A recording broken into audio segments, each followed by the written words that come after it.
welcome to another episode of Right Politics. So today, on Thanksgiving, the 23rd of November, the White House press secretary and the White House chief of staff have basically taken credit for the ceasefire that was organized by Qatar for the release of 50 hostages and the Israeli military's involvement. And to me, that is basically taking credit for something that was in the works for the last 3 weeks.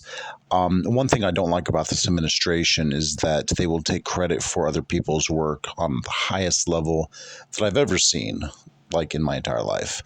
The focus of the democratically elected government of the United States pandering basically to all of the protesters, planes full of billions of dollars wanted a of cash, ceasefire for the last month and a the half. negotiations that have the United just States have ever boiled done down with terrorism to is for hostages. taking credit So for it's a something classic that bargaining the chip. Israeli military said that they would not have a ceasefire until after the hostages would be released. But they're still only releasing about 1/5 of the hostages.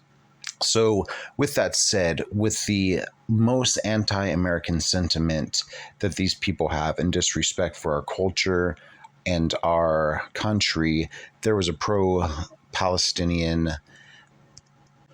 protest on New York City's Times Square after the Macy's Day Parade, just never giving us a break to enjoy time with our family. We are a country of God, we are a country of laws, and they just want to make their basically the horrific murder crime spree of innocent babies and women normal and justified. So the biggest issue that Biden has to face, other than the normal people in this country who are very disappointed in the way the economy is going, are the Arabs who are implanted in this country who do not respect our laws or our customs or our values, and said that they weren't going to vote for Biden because of demanding a ceasefire. Now, there's nothing more divided than going into a country and wanting it to be done your way. The squad was elected because they wanted to change our politics from within. They wanted us to be sympathetic towards the views of Islam, and it's really happening before our own eyes. With the sympathy coming from mostly people who have never worked a day in their life, like college students, and those who have been completely, I call them incubator children. Basically, they're 18 to 24, never worked a day in their lives. Their food is paid for 3 times a day. Their housing is paid for. They're in a university. They're technically not on their own, because if they were on their own, they would be homeless during the times the semesters have let out, but they always have to go home. So to say these people are on their own and making their own life decisions is an absolute joke, unless they've worked through college themselves.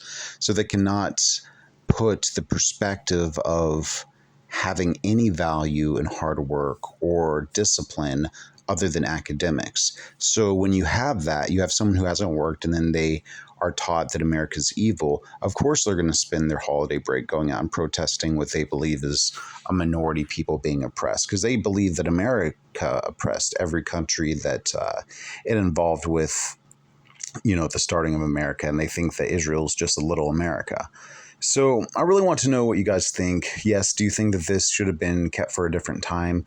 We have the right to protest in this country, but on holidays, I don't know, just kind of taking the focus off of the main picture, which is to be thankful, spend time with your loved ones, and, invite strangers, and people who might not have a place to go to be with you on this day. So I think that that's what we should be looking more towards as a country on this holiday. Have a great day, and we'll see you on the next one.